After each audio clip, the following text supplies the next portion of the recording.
For those who have just watched Detroit defeat Cleveland State, welcome to the Heinz Athletic Center in New Rochelle, New York, for a Friday night MAC showdown between arch rivals Iona and Manhattan. We are just underway with no score.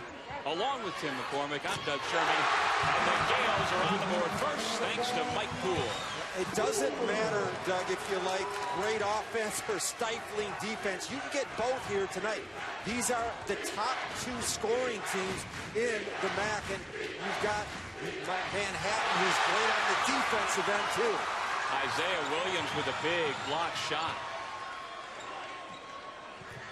His pass deflected. Gales keep it in front of a capacity crowd. These two campuses are roughly 9 miles apart. The series goes back decades.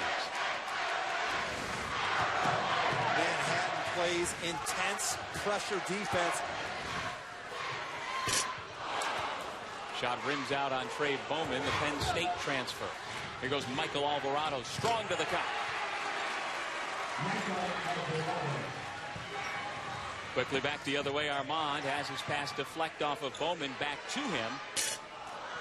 And the most prolific three-point shooter in Iona history misses. Mike Poole, the takeaway.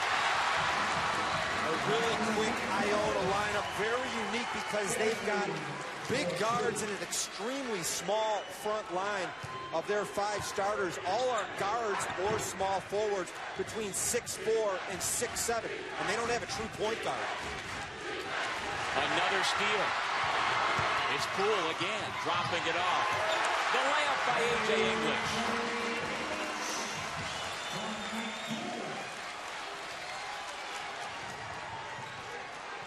If anybody should be good at handling full court pressure, it's the Jaspers. They practice against their own press every single day.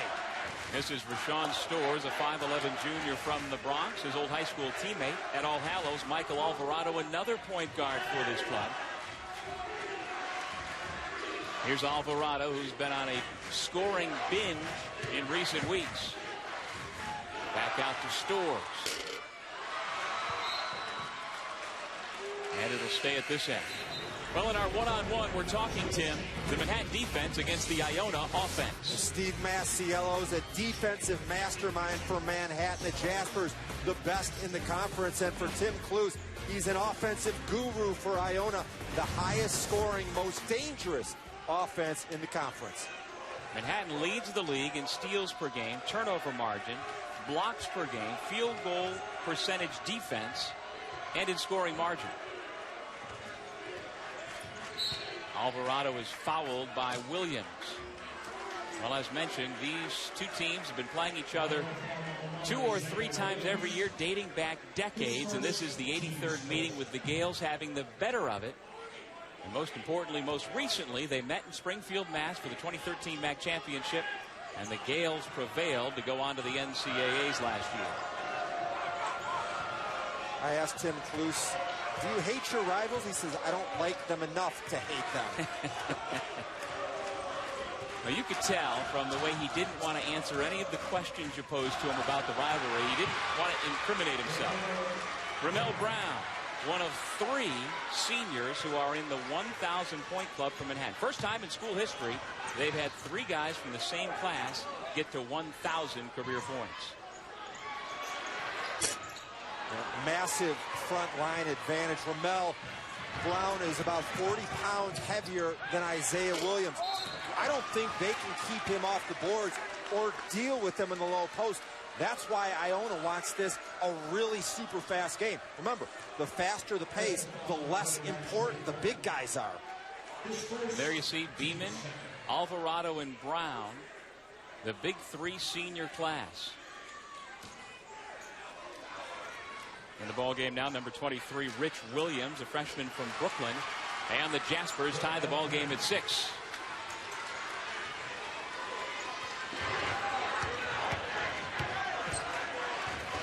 Well, this is an Iona team that has led the country in scoring each of the last 2 years. And while they score over 80 per game this year, they check in at 13th most in the country. But still, they love to get up and down. Alvarado off the long rebound is fouled by English. Well, it's what we've expected. Intensity and competitive basketball tied 6-6 early. He has 20 minutes or 2.5 hours. Coach Masiello was telling us that 2 years ago on the bus trip, the bus actually died, and they had to take 8 cabs over to this game. They were down 17 with 7 minutes to go, came back and won it at the buzzer on a bucket by Emi Andujar. And Emi Andujar, who is a Gales killer in this rivalry, comes to the scorer's table and will check in for the first time momentarily. Big rebound by Trey Bowman.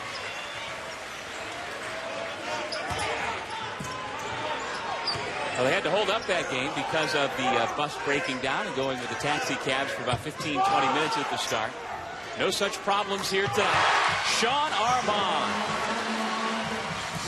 Steve Masiello said his goal in this game is they don't get threes. He said that if Iona's going to beat us, it's going to have to be with twos, but that's so deep. Doug, how do you cover that? As a team, Iona shoots 41% from beyond the arc. That's the best of the MAC. Their entire backcourt, everybody shoots over 40%. There's Manhattan's best sniper, Shane Richards. Donovan Cates into the ball game with the basketball. Jaspers go 11 deep. They platoon so guys stay fresh. Here's the deal. You go in there for 4 minutes and sprint as fast as you can. We'll get you some rest. Richards, tough shot. Good closeout by Poole, and Iona's got the basketball. Now, we've talked about how the Gales love to get up and down, but the reality is, as Armand gets a 2, how do you keep this tempo going when you've only got 8 healthy bodies right now? That's the challenge, and I just wonder, because of depth, if Manhattan has a second half advantage. Gales with the basketball up by 2. English with a nice no-look pass to Williams. Wow.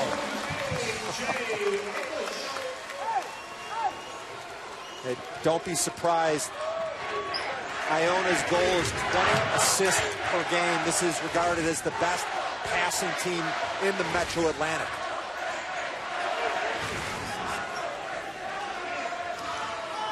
Rich Williams with the deep answer of his own. Have you heard the rumor that kids nowadays just don't shoot as well as they used to? If you hear that, have them tune into this game, because these are 2 teams that are sharpshooters. No doubt about that. You and I were here 2 Fridays ago when Iona and Canisius, one of the other teams battling for the regular season championship, showed that shooting is not a problem in this conference. 2 Gales late to get back, so the Jaspers have number. Cates goes right to the rim. Stripped by Poole. And now wholesale line changes. 4 new players coming in for Steve Masiello. He's the 3rd-year head coach of the Jaspers, who has turned this program back around. 2000 graduate of the University of Kentucky, where he played under Tubby Smith and Rick Pitino.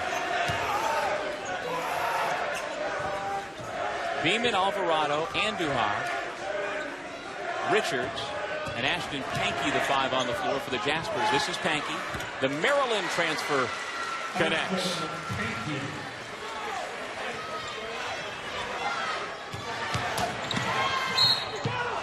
David Lowry will go to the free throw line. Meanwhile, there's Tim Kluse in year number 4 at Iona. He has taken the Gales to back-to-back NCAA tournaments. 2 years ago as an at-large invite, and then last year as the automatic bid winner from the MAC tournament.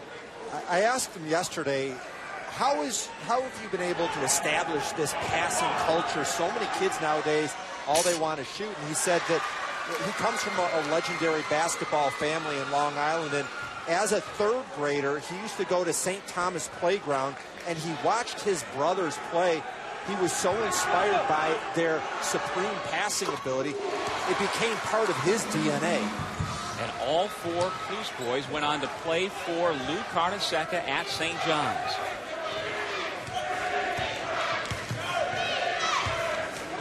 Tied at 14, 12:33 remaining in the half. Andujar, nice pass, but Richards could not get it up. Armand was all over him. goes Armand. Poole. Kind of an awkward drive, but he's able to convert. Former Rutgers Scarlet Knight now with 6 points, and he's got Iona back on top.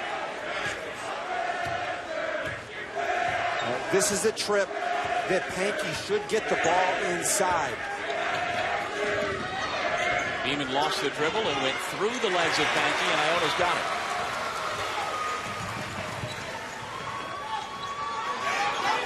Here's Lowry. Deshaun Gomez picks up his dribble. Now Poole puts it up. That's an air ball. It goes out of bounds, untouched.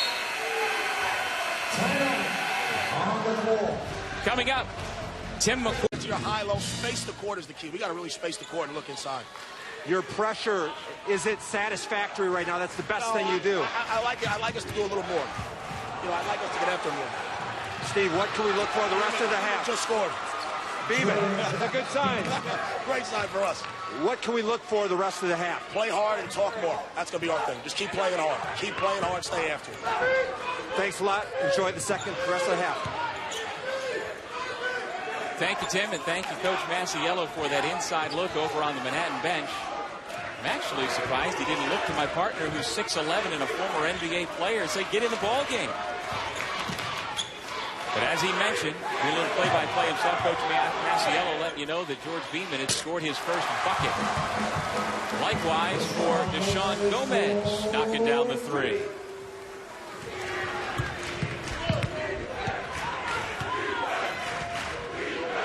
Mike Alvarado, the 6'1" senior from the Bronx, with Stores, Andujar, Beeman, and Pankey. Jaspers come into the ballgame 7-3 in league play. The Gales 8-2, tied with Canisius in the loss column for first place.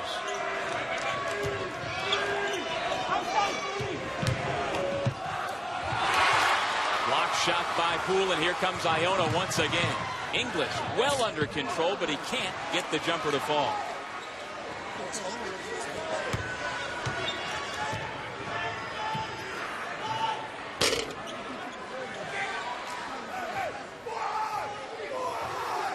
Alvarado pulls it back out midway through the first half. I was hoping Coach Masiello might let me call a timeout or diagram a play or something sitting on his bench. I was waiting for him to look at you and say, wait a second, I've got a 6'11" guy who played 8 years in the NBA. What are you sitting here for, Tim? Get in the ball game. I would have done it. I don't think I could handle the action like Ramel Brown and Pankey. David Lowry, who is crafty with a basketball, gets his first two. Alvarado quickly back the other way, reties the ball game at 21. Armand, blocked by Beeman. Armand again. Poole a third time, Lowry a fourth time. Saturday, ESPNU brings you a full day of college basketball, including a pair of games featuring two of the nation's top teams. At 3 Eastern, Evansville faces undefeated and 4th-ranked Wichita State. And at 9 Eastern, UCF takes on number 12 Louisville and Russ Smith. Both games are also live on Watch ESPN. The Shockers 22-0, 9-0 in the Missouri Valley Conference, and along with Syracuse and Arizona, the only 3 remaining unbeaten. With all the Super Bowl coverage, David Lowry's trying to do his best Peyton Manning, Russell Wilson interpretation. He threw the bomb and got picked off. Well, as we sit here in New Rochelle, Tim, we're about a 25-mile drive from MetLife Stadium over in New Jersey. You just jump on 95 South, you go over the GW Bridge, and before you know it, you're at the Super Bowl. So this is a New York state of mind. We've got this rivalry. You've got Kevin Durant in town with the Oklahoma City Thunder. You've got LeBron James in town with the Miami Heat. And then, of course, the big game on Sunday night. Pretty amazing that with all the Super Bowl hype, the New York Times had a quote today that really goes to the heart and soul of this rivalry. Well, at the start of the article, The Times said this is perhaps the best basketball rivalry running in New York, and there's not a person in this building who would disagree. There again, the craftiness of David Lowry. Off another takeaway. Here comes English, and he throws it down.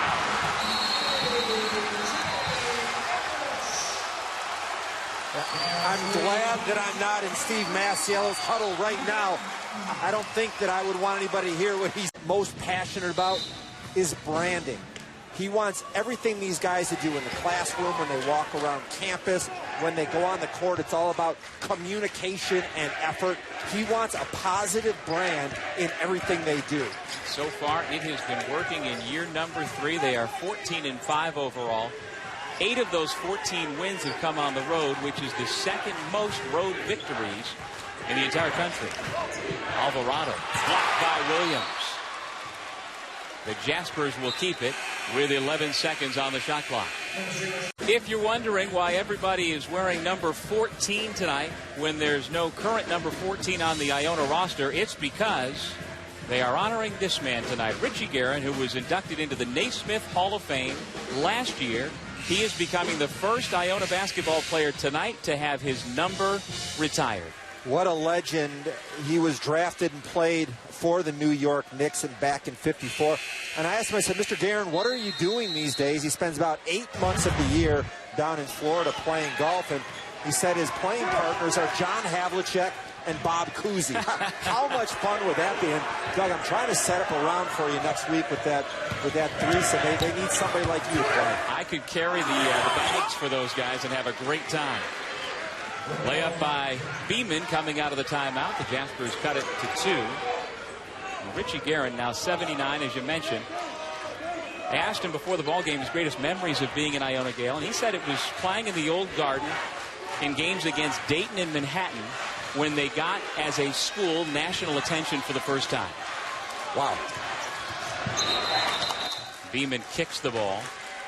And I asked him if anything on campus still looks the same. He said no. He said the gymnasium we played in, O'Connell Gymnasium, is up the hill and long gone.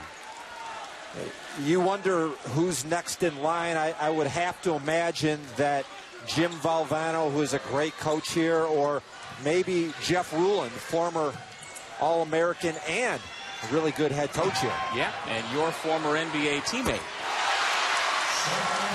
Perhaps Sean Armand someday. Knocks down his second three-pointer, makes it a 5-point Iona lead. Sean Armand is flat out the greatest shooter in Iona history. And he's so inspired, he's actually playing some defense. He doesn't always do that.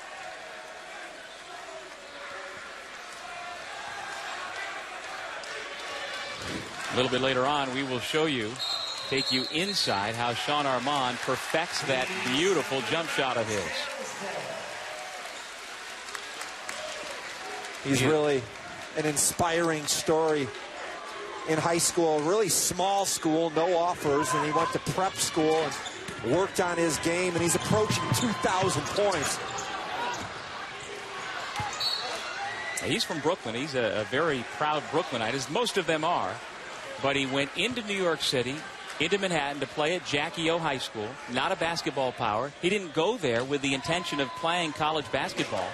But he sprouted 3 inches, kept working on his game. Like you said, went to prep school, and before you know it, he's a standout performer here at Iona for the 4th straight year. Armand, though, is injured, laying down on the floor. Now he does get up as play continues, and a blocking foul. Armand holding his chin. He looks over to his head coach and gives a thumbs up, saying he's all right. Notice he's in great position. Looks like a charge to me. He gets stepped on and kicked by his own teammate. So I was thinking, yeah, this is a rivalry. People are going to be knocking each other around. It was his own teammate doing the damage. Well, he seems to be okay. Offensively, Iona is so talented. They score from all 5 positions, and just look at the size. These are rangy athletes, all between 6'4" and 6'7", and that shooting spreads the court, and allows them to drive.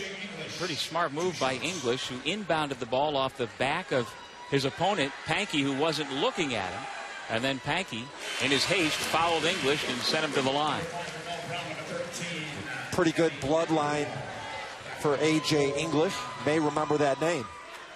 Well, he's not the son of Alex English, but his father did play in the NBA. A.J. the second played 2 years with the old Washington Bullets out of Virginia Union.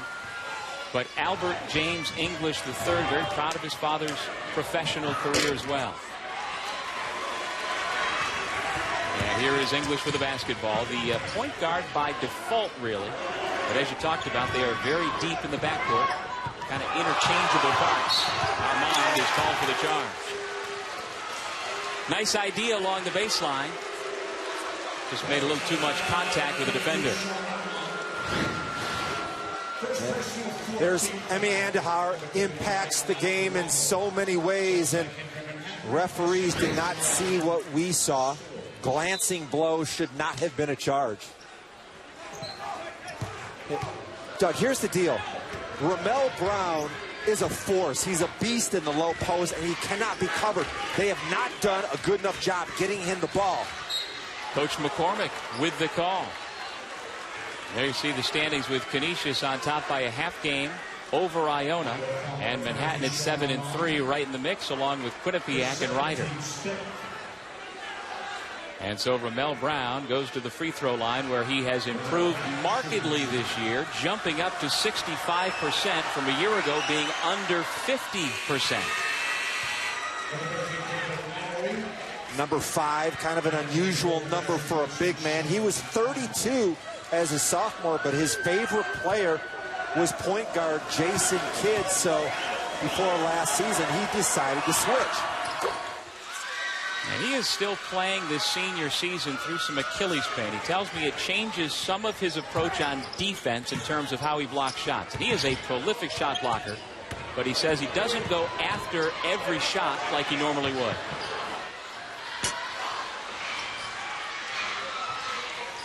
Williams picks up the loose ball, and he'll go to the stripe.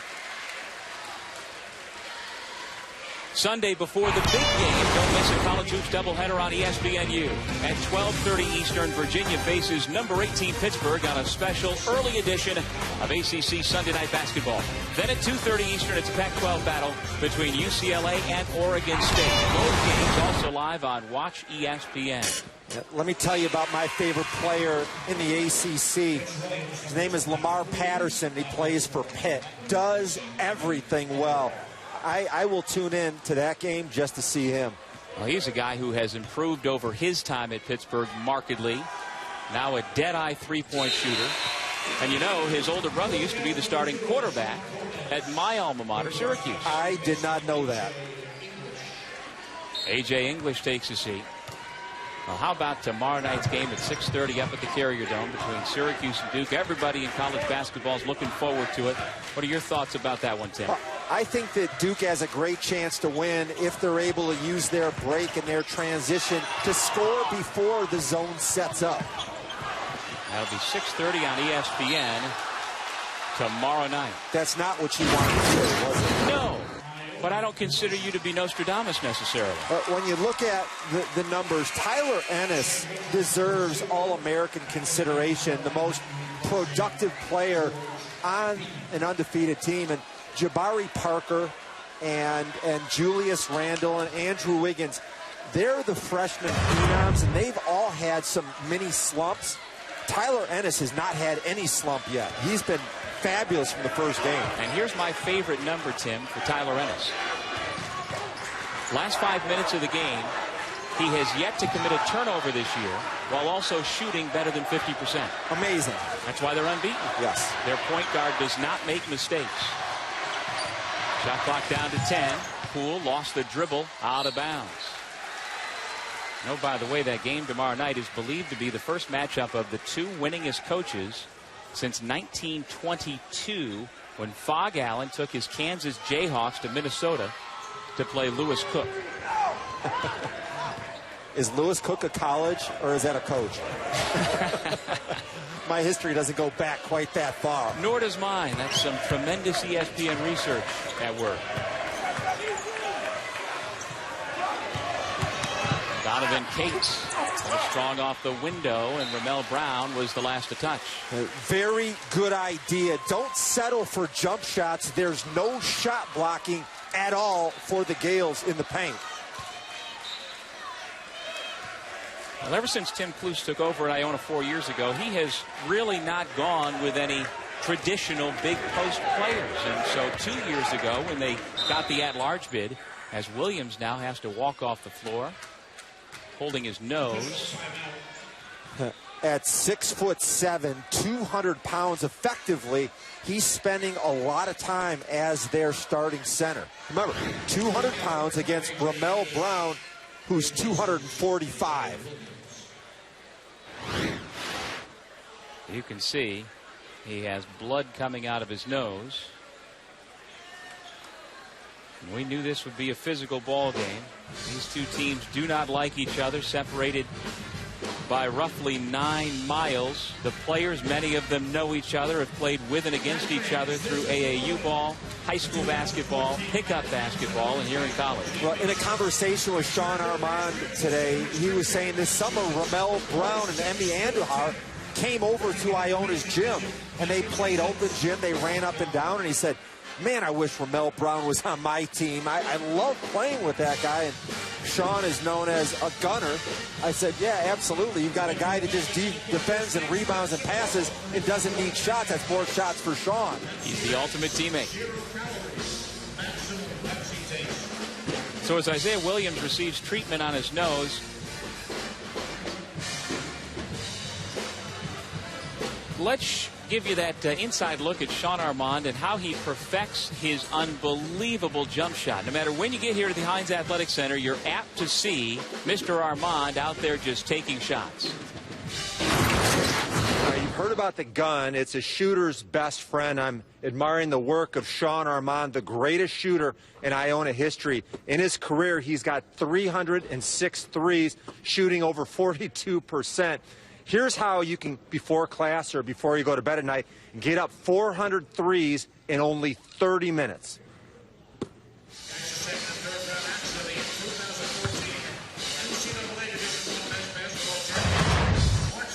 And Sean Armand is pure. There's no doubt about it. And I asked him, Sean, how many shots have you taken since you walked on campus? He thought for a second, said, I would estimate 500,000 shots. That's why he's good. Wow. Well, I think he was 6 for 8 in that video clip with the pressure on, with Tim McCormick standing right there. So that's pretty good, too. And he shoots it so effortlessly, and as we've talked about in games past, he doesn't just shoot it from 21 or 22 feet. He's got the ability to stretch it out 25, 26, even 27 feet. And on the shooting machine, he's got to the point now where he uses it to practice shot fakes and being able to go off the dribble. Very, very diversified. He's really expanded his game. As the officials took more looks at the injury to Williams to make sure no flagrant foul had been committed. Now play resumes. Trey Bowman, David Lowry has come back into the game. Here's Lowry. He is effective in the paint without being able to get off the floor. He's got 7, and Iona's lead is 35-27. Iona switching every single screen. Ramel Brown with a nice move.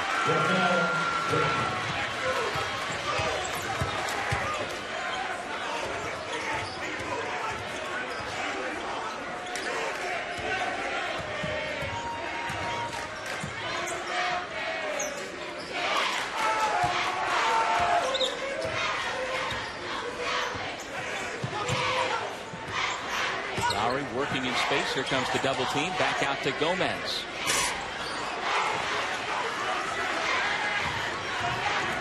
Alvarado. Strong move and finish with the left.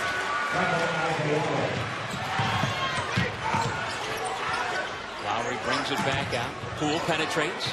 Little finger roll. A lot of layups both ways. And if you want a reason, these are attack-style defenses. They're out covering the three-point line, which creates a lot of gaps and seams to get inside. Once again, I would force-feed that ball into Ramel Brown. He's a tough scorer and a willing passer. Alvarado again into the lane. Blocked from behind. It was Poole once again. The Jaspers will keep possession when we come back. These are the Max top, not only to win at the Dome tomorrow night, but to challenge for a national title. Absolutely not. They have perimeter skills that are national championship good, but they don't have the interior toughness. In a lot of ways, Jabari Parker, who's a small forward, is their best interior player. They don't have that hammer, that big guy that can rebound and defend the post. Brown, the offensive rebound for Manhattan. The Jaspers down by 6. Alvarado, another paint touch. Unable to finish this time. Back the other way comes Poole. Lowry lost the dribble, gets it back. Poole's given room from the high post, and he makes some pay. Mike Poole brings a lot to the table. Big East experience. He played at Rutgers. So think about it. He's gone head-to-head with Otto Porter and C.J. Fair. He's not going to be intimidated by anybody. He leads all scorers so far tonight with 10.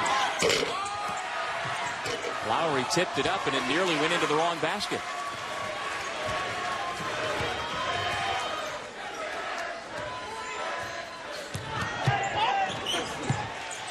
The help defender, Ramel Brown, came over and blocked the shot, but with his offhand, he grabbed the net to secure himself.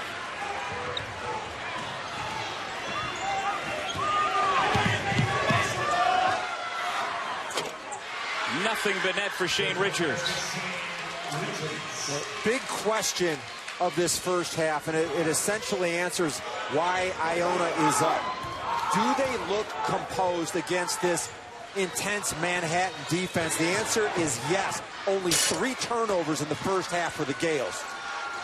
Well, these are a couple of senior-laden teams. 3 starters are seniors for both clubs. So not surprising that in spite of the intense heat, they're able to handle that heat. That is a huge mistake. Leaving Shane Richards, a pure shooter, on the all-MAC freshman team last year. Steve Masiello said, this kid's got NBA range. He's a great student, and someday you can expect him to be an academic All-American for Manhattan. He grew up on the Upper East Side of Manhattan and did not get any other Division I college basketball offers but from Manhattan. And he came in last year and was the co-rookie of the year in the MAC.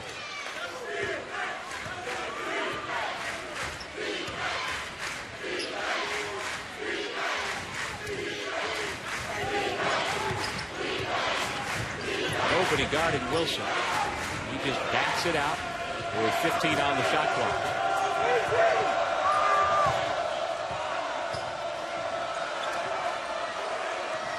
Here goes Wilson, strong to the bucket. Can't get the roll. And it's Gales basketball. Man, Manhattan has missed a ton of layups in this game. If they just make their point-blank shots, they're comfortably ahead. 30-second timeout. Iona calls timeout. The similarity, Steph Curry, a mid-major guy, pure shooter, more of a shooting guard that's constantly working on his handle. Remember, he's not a Steph Curry player, but when you can shoot the ball, when you're a specialist, there may be a team that's looking for a guy like Sean Armand. Coming up on our halftime report, we'll talk more Blue Devils Orange, our blockbuster Saturday slate as well, and of course our highlights and stats of this rivalry showdown in the Metro Atlantic Athletic Conference. Final 5 seconds of the half. Here goes Poole, who's had a big first half. A.J. English catches the front rim, and that'll do it for the first 20 minutes. We talked about his relationship many times with Rick Pitino, and the genesis of that was as a teenager, he had a random chance meeting with the then Knicks point guard Mark Jackson, who invited him to practice. He then got invited to be a Knicks ball boy. down at Madison Square Garden, did that for years, and then played for Coach Pitino and coached under Coach Pitino after they first met when he was the head coach of the Knicks. All right, here's what I want you to watch for. George Beeman is an elite competitor. He has been shut down in this game. He is going to be extremely aggressive to start this second half.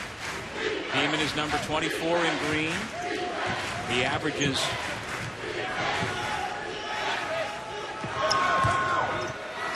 nearly 20 points per game.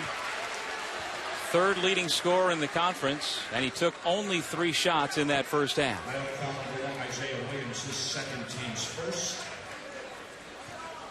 Second foul on Williams, and so Ramel Brown, the senior from Brooklyn, out of Transit Tech, is at the free throw line. Ramel is a macho guy, and Steve Masiello calls him a pro. His coach thinks that of all the 5 big guys that he has coached at Louisville that went on to play in the NBA, we're talking about Earl Clark and Samardo Samuels, Gorgie Jenk. He thinks that Brown is the best of that group. Yeah. Blocking shots is his calling card. He is an ace. Second most blocked shots in the history of this conference, behind only Fairfield's Deng Gai.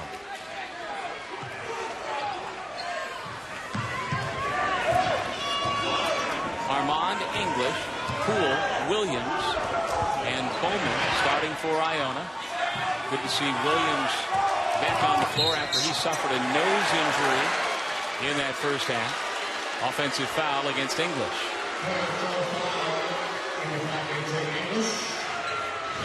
If you like perimeter basketball, you're going to like this. Look how far out that shot is, and it was contested. There's nobody in the paint right there, and A.J. English with the forearm shiver. Well, Alvarado, who got a piece of that shot from Sean Armand, those guys play together in the summer. So they certainly know each other's tendencies. 3-second violation against Brown and the Jaspers. Was that just a 3-second call? It was. When's the last time you saw one of those? That's old school. Maybe that's in honor of Richie Guerin. Well, this is Richie Guerin night here at Iona College. He's not only the first Iona basketball player to have his uniform number retired, he's the first athlete in the history of this school to be so honored. And inducted last September into the Naismith Basketball Hall of Fame, went on to play for the New York Knicks and for the old St. Louis Hawks. He was their player coach in both St. Louis and in Atlanta, and being honored here tonight at his alma mater. Plus, he was a Marine. Oh, by the way, should put that at the top of the list.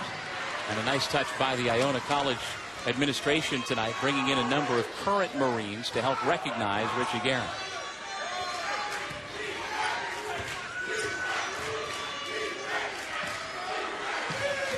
Armand working on Alvarado, this time from the right side. His step back, and he left it short. Alvarado goes by Armand at the other end. The senior from the Bronx now into double figures, and he's cut the lead to 2.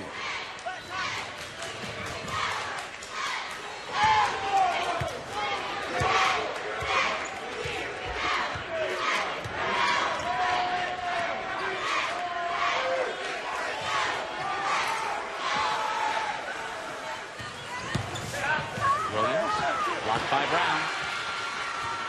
Emi Andujar back the other way.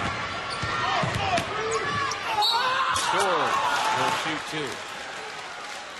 That block shot by Ramel Brown. How on earth, with the angle that he had, did he get up there and get that shot?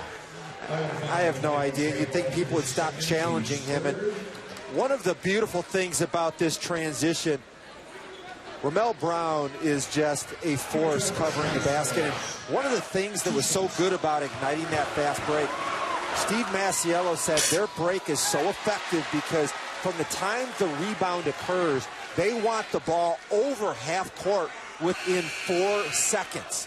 And I was counting, it was about 3, just a hair under 3. So that was as good as you're going to find on an outlet and a score at the other end. And with that block shot, he kept it in play, got it to one of his teammates, and helped to trigger that fast break.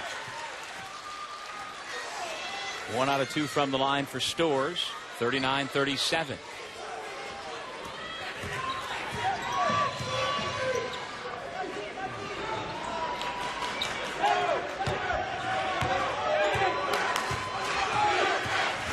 English uses the Lowry screen. Bowman came flying in but couldn't finish. Alvarado had a seam. Couldn't get it to Brown. The officials confer. All right, let's take a look at that fast break. Remember, they want the ball over half court. Watch the clock in the lower right. There it is at 35. And they got it over half court in 2.5 seconds. Over half court. I wasn't a math major, but I think that's under 4. It's under 4. I think they scored in 4.5 seconds. I do too. That's a Loyola Marymount 20 years ago type of pace. Stores.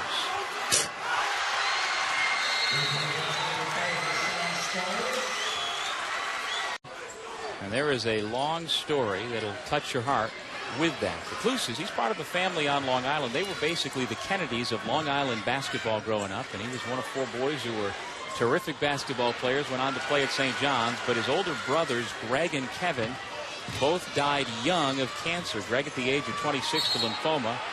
Kevin at 33 to leukemia.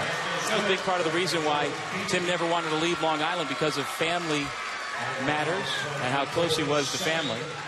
And so for every game at Iona, Tim wears Greg's old NIT watch, one that hasn't kept time in years. He wears a pin of an angel and a basketball in memory of both Greg and Kevin, and half of a mitzvah charm that reads, quote, "May the Lord watch between me and thee while we are apart from one another." And the other half of that pin, well, it rests inside Kevin's suit in his casket. Tim Kluse, you can see a close-up of the pin, is really a heck of a coach. He's coached at all different levels: high school, JC, D2, D1, and he's always stayed right where he's at. And he's a man of great faith, devoted family man, devoted father, and still drives from Long Island to here at New Rochelle every day. Never wanted to uproot his family. His Kluse family means everything to him. George Beeman alert. You do not want him to get going on the offensive end. He's got a 3-point play and a layup in his last 2 possessions, and he can heat up.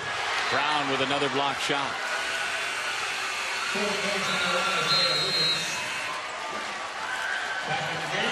The run continues for the Manhattan Jaspers. 11-0 start to the second.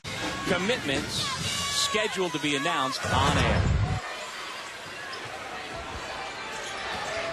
Did you hold a press conference when you picked the Michigan Wolverines? I did. There were like 5 or 6 people. A little different back in the late 70s, early 80s, I imagine. Yeah. Sean Armand finally gets the Gales on the board here in half number 2. I always like to see teams succeed out of a timeout, a sign of very good coaching. That's not just by happenstance that Armand gets that look out of the timeout.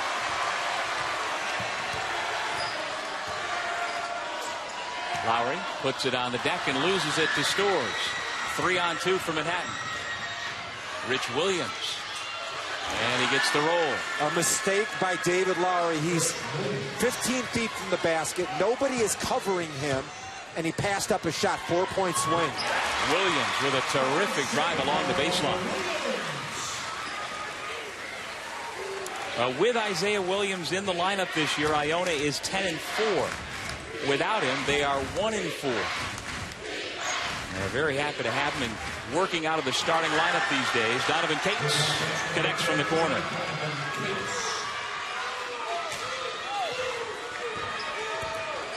There's Lowry, who can be used as a point forward at times. Manhattan offensively is basically leaving the free throw line to the top of the key wide open.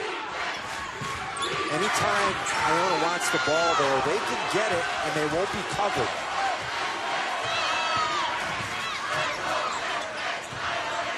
Poole from 17.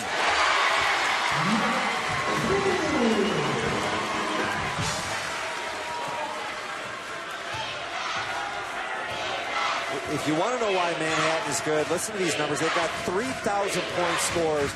4 guys average double figures. 4 others are completely capable of scoring double figures anytime they want. This is a balanced offense. Very deep, very talented. 7-3 in the MAC this year, in 3rd place right now, trailing only Canisius and these Iona Gales.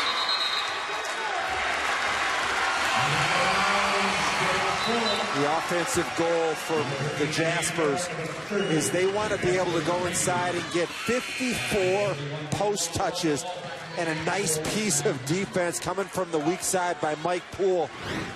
He might be that X factor that both these coaches talked about today, somebody that maybe wasn't expected to have a prominent role but finds a way to impact the game. Well, Tim, I've got an X factor for you. Each of the last 2 years, Emi Andujar has beaten Iona on last-second shots. And when you were talking to different Iona players today, his name came up frequently, didn't it? Well, it's shoot-around today as Lowry attacks the rim. The name that kept coming up was Emi Andujar. The coaches mentioned that he's an impact player with his dribbling and his driving. So far, he's been a little bit on the quiet side. Maybe he's just waiting for his time late in regulation. That is Andujar right there, who was fouled underneath the basket.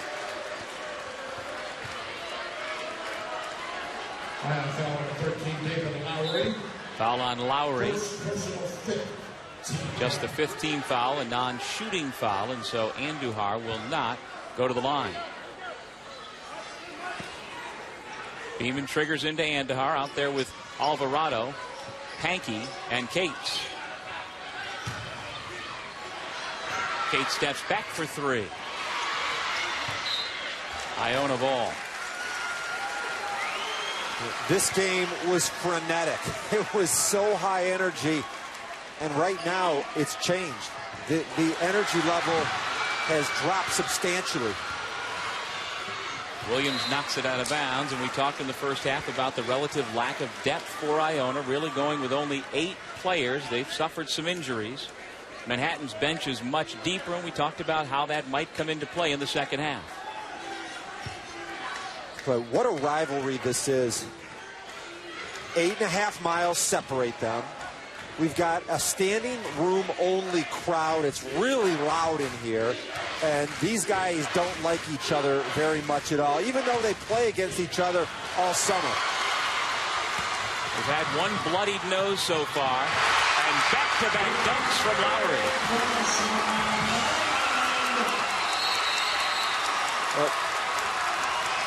4 games ago, we were in here and we saw David Lowry get benched in the second half against Canisius because his energy level was low. He's got 2 dunks in the second half and has played a fabulous game. Part of an 11-5 stretch for Iona after allowing Manhattan the first 11 points of this half.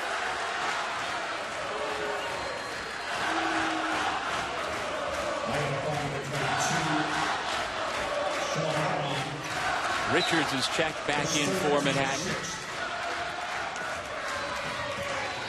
I would imagine that if somebody told Steve Masiello that Beeman and Andujar would combine for 6 and he'd be tied, I think he'd be thrilled. Lowry with the block shot. After the dunks, he looks up at the student section, pumps his chest. Another court storm here tonight. Good possibility, and Steve Masiello said today that Emi Andujar is his most important player so far in this contest. Has not taken a shot, no free throw attempts. He's a junior from the Bronx out of Rice High School. Sean Armand kicks it back out to English for a wide open 3.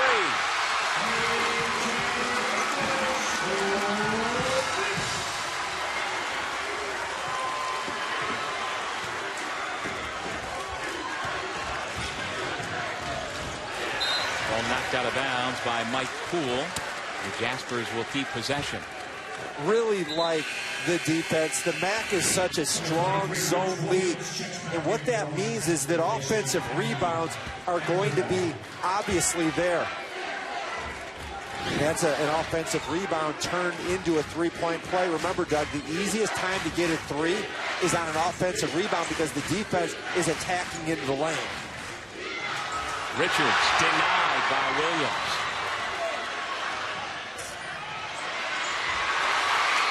Iona's defense has picked up once again. English, 2 in a row.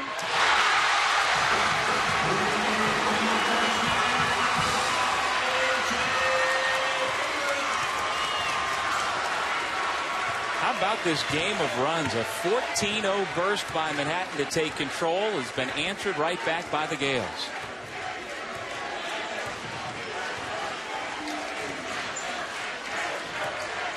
Both teams shooting well from the perimeter. Both, as you see, 6 for 16. Beeman make it 7 for 17 for the Jaspers. Notice the way when Beeman shoots, he kicks his legs like Reggie Miller used to do to try to draw fouls. I don't know how he can make it so well.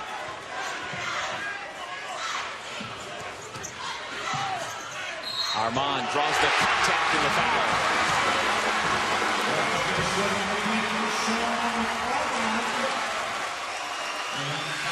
Remember talking to Momo Jones, one of the great guards in Gale history, said that Sean Armand is the best shooter that he's ever seen. And if you're looking now for a reason why Manhattan is struggling, they rely on high energy so much. If their energy ever drops, they get exposed a little bit on the defensive end. We've seen 2 A.J. English threes, and now Sean Armand's going to get a chance for a three-point play.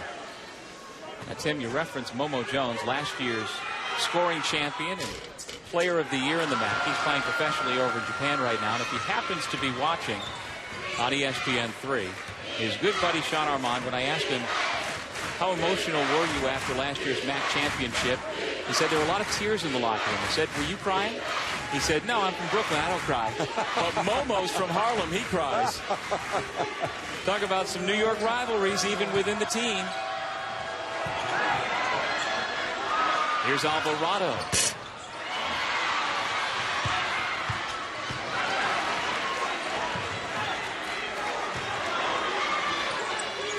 Williams works his way to the basket, and he works his way to the line.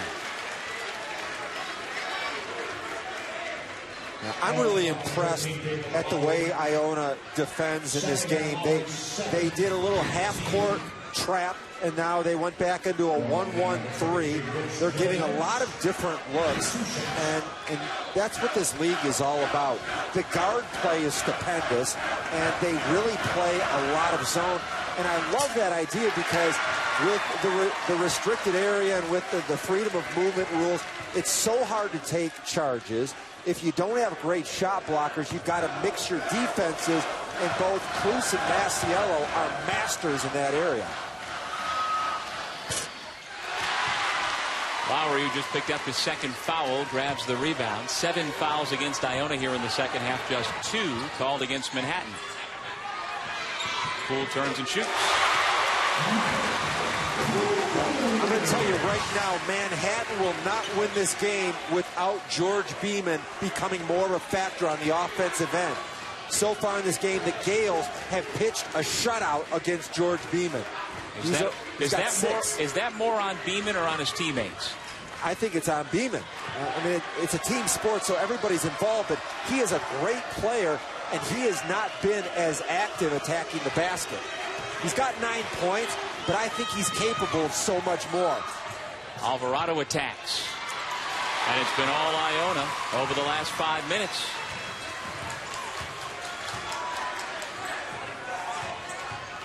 Armand leaves his feet. Fortunate to get the ball back out to English. That's a 2-point shot. Lowry in the right spot, and he was fouled.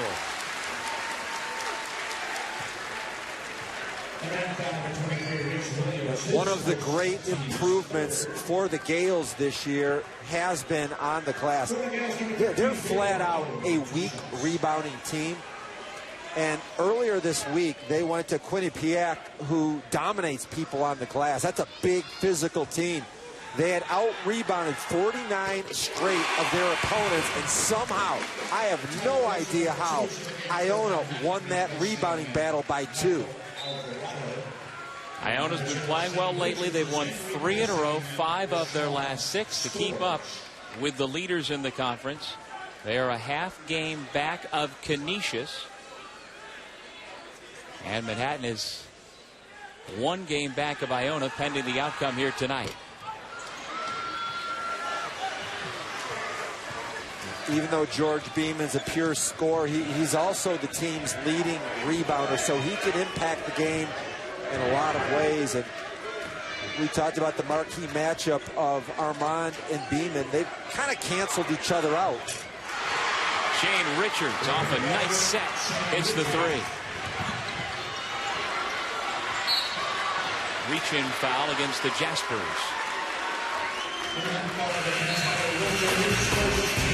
George Beeman of the Jaspers find themselves down 5 to the game. Put in his honor before the ball game, and he has been very emotional, and as you see, he continues to look into the camera saying thank you. The other MAC player in the Naismith Hall of Fame, Calvin Murphy.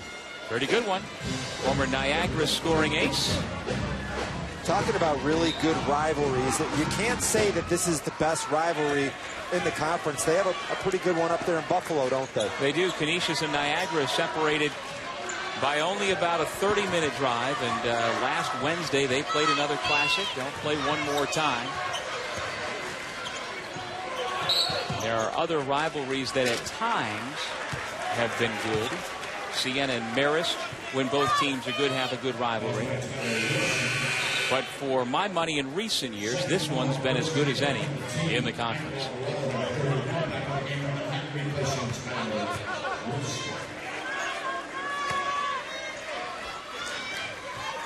Pull the inbound man. English leans into the defender, doesn't get the call, and here's Beeman with a basketball.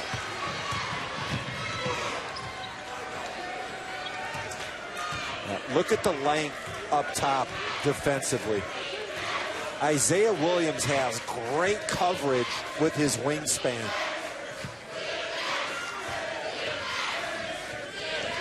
Beeman back to Richards, who's got all 9 of his points from beyond the arc tonight. Alvarado, strong move over Lowry. There's Emi Andujar. Kind of knew he was going to get a bucket here soon. He's just waiting until later in the game. He does his best work under a minute, as we saw last year with the game winner. Poole looks off the defender and knocks down another shot.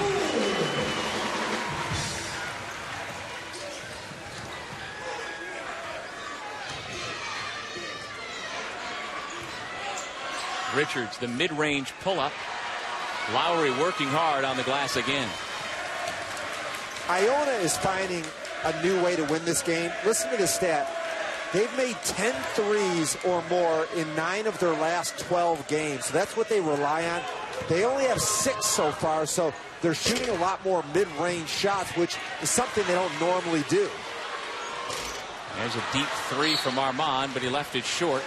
Foul against Williams. Yeah, let's go back into one of the hidden game keys. Tim Cluse made a brilliant move on the skip pass. Rashawn Storrs was wide open. It was one of the blown assignments that they chart at Iona. He called the timeout. Now all of a sudden, the closeout and the coverage defensively has been so much better. I think it's all about the energy. There's Tim Cluse. I think a lot of people who've not been on the bench or in the huddle, as you have, don't really understand how important some of those huddles are and how the coaches do truly make adjustments that can work. Well, sometimes it's like a GPS. If you don't have the correct addressing, you're not going to get where you need to go. That was a GPS timeout to put in the correct destination. Under 6 minutes remaining in regulation. The Jaspers with the basketball down by 5. This is a trip that you want to keep a close eye on Shane Richards. They'd love to get him open. Here's Ramel Brown. Draws a double team. Nice look. Andujar, though, missed the bunny. Gets it on the second try.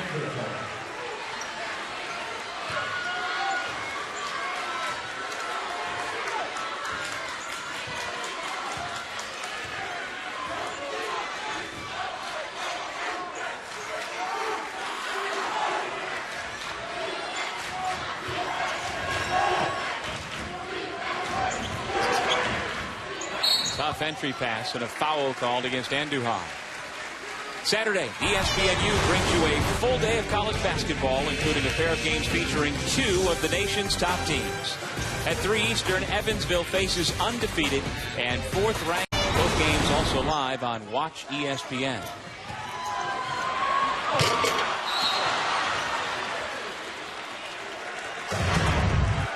Watching Wichita State. Keep an eye on them coming up. February 5th, they play in Terre Haute against Greg Lansing and the Sycamores at Indiana State. And they're chasing history, possibly a #1 seed overall.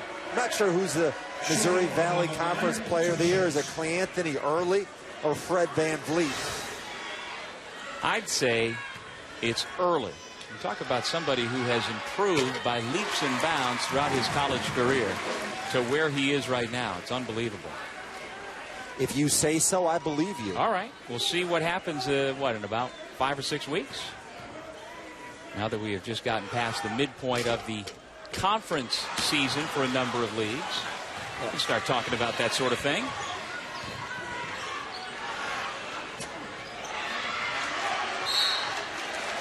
Pankey will shoot 2. What a luxury item for Ashton Pankey. Transferred last year from Maryland. And you come into a situation where you've got a year to get better in your redshirt year. And you practice against Ramel Brown every day. He's got a huge, massive wingspan. A great basketball body. And when Ramel Brown leaves and Pankey gets featured, next year is going to be a big year for number 30 in green. Well, how come sometimes players transfer back from a power conference team to a, quote, mid-major level and they don't dominate? Based on pure physical ability, they were recruited sometimes to play at a higher level and it didn't work out for whatever reason. And the expectation is always that they can come to this level and dominate. It doesn't always work out that way. Sometimes kids get recruited based on AAU. They're fast break phenoms. They dunk in transition and their profile gets inflated. Sometimes they've got a great body but a low energy system. But I think Pankey is going to be really good. Andujar the rebound. Leave it for Beeman.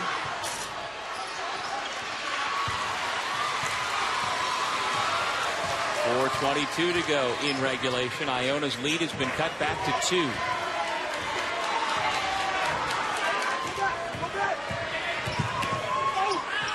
English. Sophomore from Wilmington, Delaware, makes it a 4-point lead.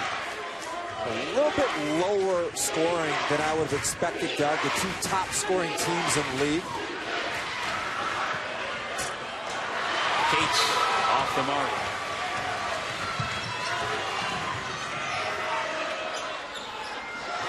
Kind of a slow motion break there. The ball gets tied up.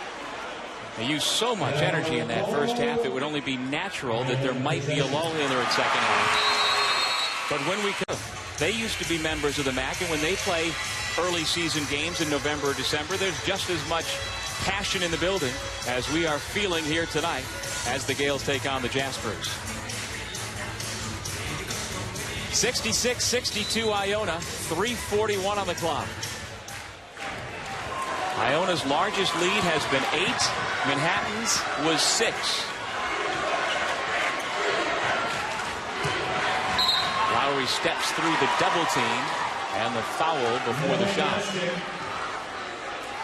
Well, David Lowry, as you've talked about, has really shown good energy here tonight, especially in the second half. This is the most passion that I've seen him in 2 years. He's very skilled. Big body, tough cover, and with him coming off the bench, it's probably a good thing because he sits there for 5 minutes, he watches the action, he gets a sense of the flow, the pace slows down a little bit, plus by coming in off the bench, he doesn't get those quick fouls that could hamper his progress. He's the max leading shooter from the floor at 56%. He has struggled this year at the free throw line, but a couple of swishes there to give him 16 points. Good balance for Iona so far tonight. He's got 16. Poole has 16. Armand 14. And English has 13.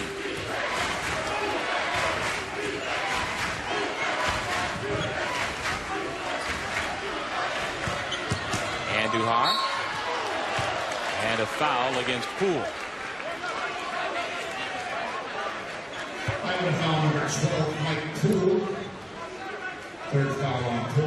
Third foul on Poole. And that is number 10 on Iona. Andujar, who has all 4 of his points over the last 4 minutes, goes to the line to shoot 2. And from that graphic, you can see what's at stake. Canisius already has moved to 9-2. Iona trying to match them with a win here tonight. The Jaspers, meanwhile, trying to pull into a tie for second place with the Gales. And coming up, you can see Manhattan take on Canisius at 7 o'clock Eastern on ESPN here. And another chance to see Billy Barron and the Golden Griffins, who, Tim, you and I saw here 2 weeks ago, put on a show. Very skilled, Jimmer Fredette type of player. 38 days from right now is the conference championship in Springfield. If you ask me who's going to be there, I don't know. I have no idea. There are multiple teams that could get hot at the right time. And these two would be right near the top of that list. Lowry somehow gets that shot to go. My player of the game is David Lowry at this point. He's so skilled dribbling the basketball. That's with his offhand drawing the contact from Pankey. And at this point in time, Pankey's playing hard. I would find a way to get Ramel Brown on the court.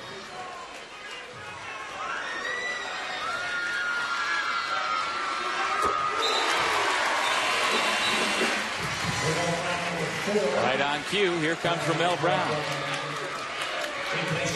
A trip where you put the ball in Ramel Brown's hands in the low post. He can score, but he's also an excellent passer. Timeout. His lead is back to 8. Off the timeout, Steve Masiello has Hemi Andujar, Ramel Brown, Michael Alvarado, George Beeman, and Shane Richards on the floor.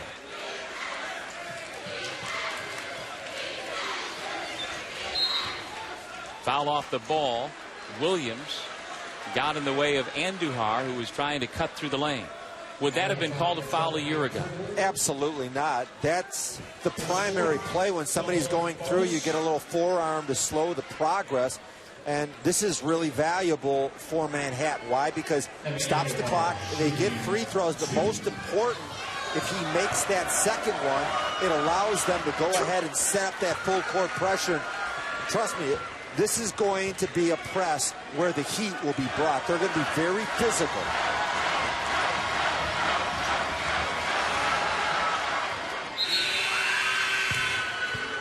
Williams in, Richards out.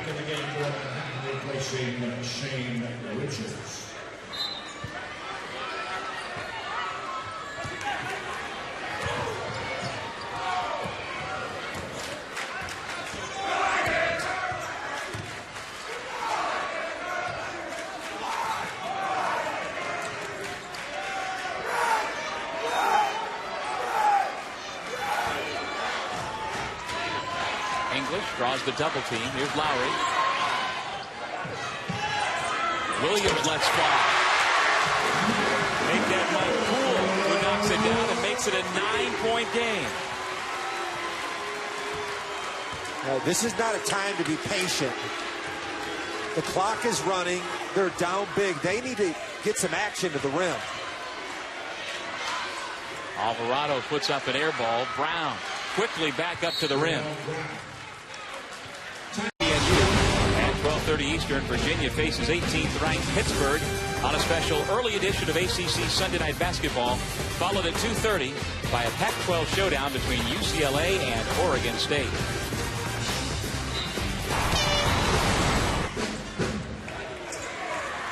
So, Doug, who are you picking on Sunday?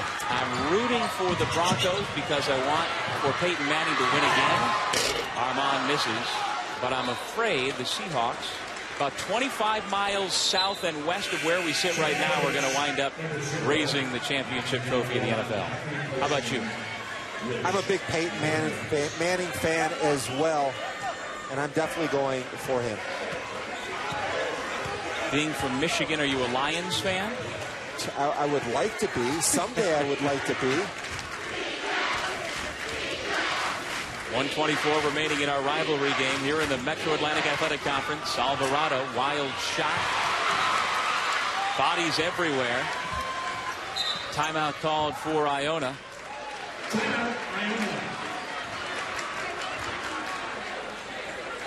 Well, we showed you a few minutes ago the thrilling finish. Shots today by A.J. English. Here's the quote that was in the New York Times earlier today. Steve Masiello saying, "I've played in Kentucky, Louisville." And talking about this rivalry, he says there is no difference in the feelings for him.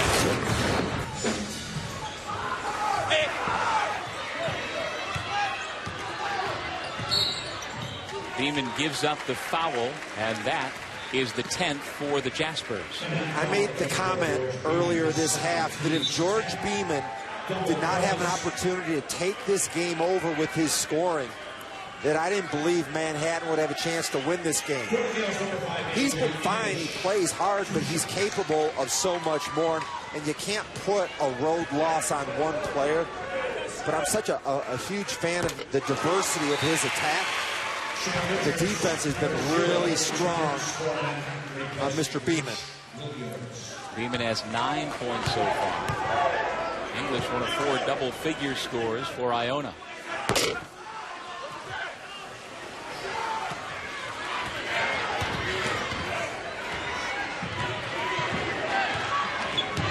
Richards tries to curl to get open. Instead, it's Beeman.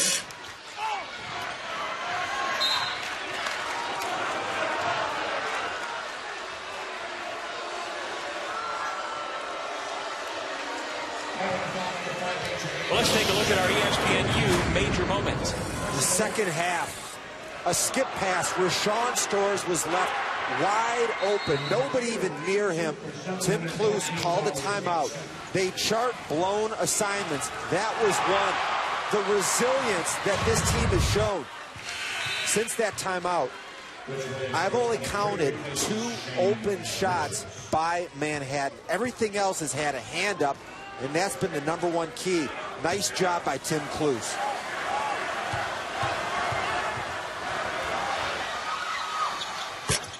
Andujar gets a pair, makes it a 6-point game once again. Intentional foul call. Intentional foul.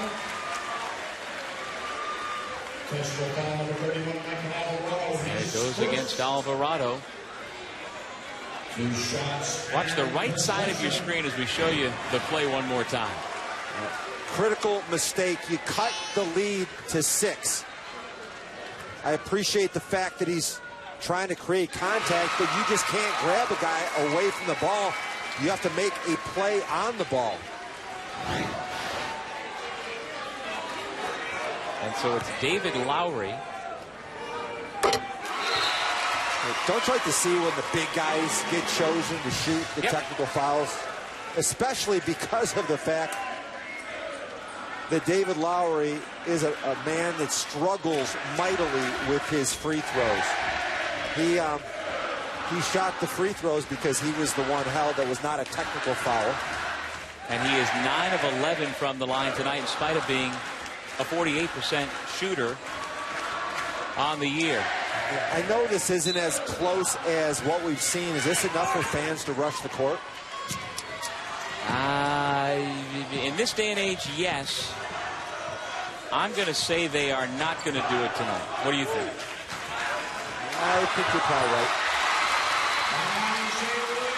The threshold for storming is much less than it used to be, but I have a feeling we're not going to be stormed here tonight if this score holds. Andujar is fouled by A.J. English.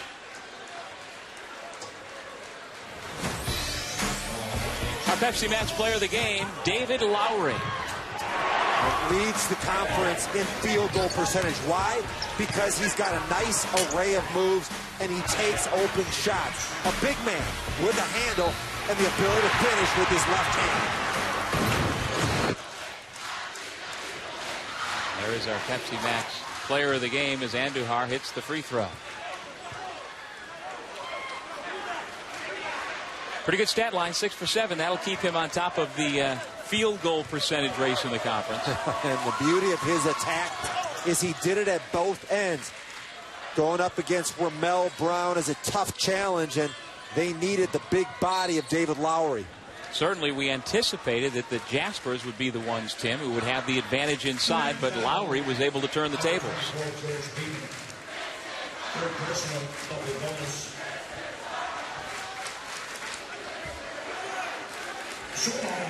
And so the shooter at the line is Sean Armand, the 6'5" tri-captain. He, along with Bowman and Poole, share the captain's responsibilities for Iona.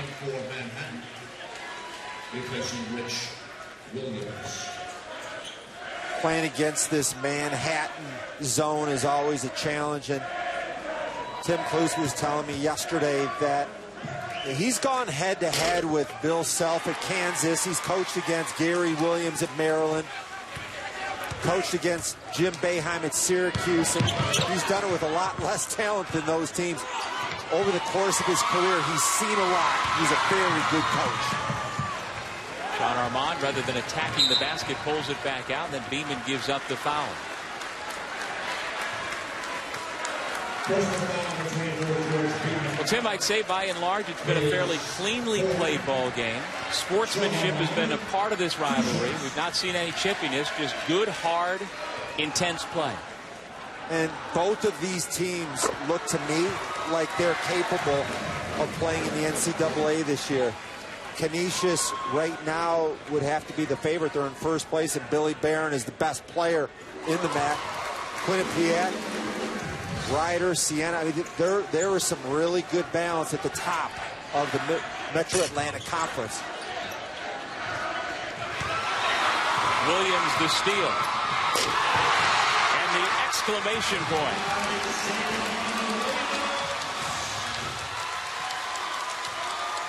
Well, the final score won't represent just how competitive this ball game has been. It's a 12-point Iona lead, and Armand will let the final ticks go off the clock. 85-70.